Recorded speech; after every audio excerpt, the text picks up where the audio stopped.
Ujambo na karibu katika mahojiano yetu maalumu ambayo yatangazia hali ya kisiasa nchini Jamhuri ya Kidemokrasia ya Kongo. Ni kwamba mtazamaji, mvutano wa kisiasa unaendelea kuongezeka nchini Jamhuri ya Kidemokrasia ya Kongo baada ya upinzani kupinga vikali mswada wa sheria ya kura ya maoni unaodaiwa kufungua njia ya mabadiliko ya katiba nchini humo.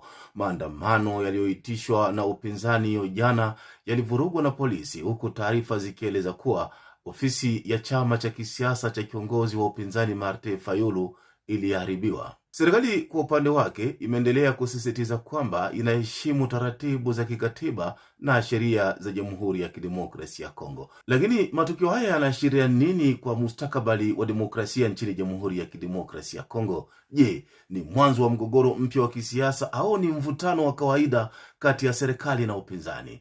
Ili kutusaidia kuelewa kwa kina kabisa swala hili, tutaungana au niko naye njiani mwa simu tayari mchambuzi wetu wa masuala ya kisiasa Euti kutoka nchini Canada. Mimi naitwa Abedi Jean de la Croix.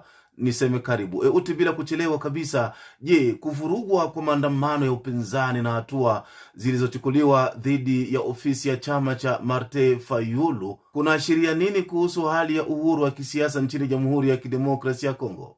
Asante pia ndugu mtangazaji, na chukua fursa hii kwanza kusalimu watu wote wenye watakaopata muda na wakati wa kufuata hii interview ya leo.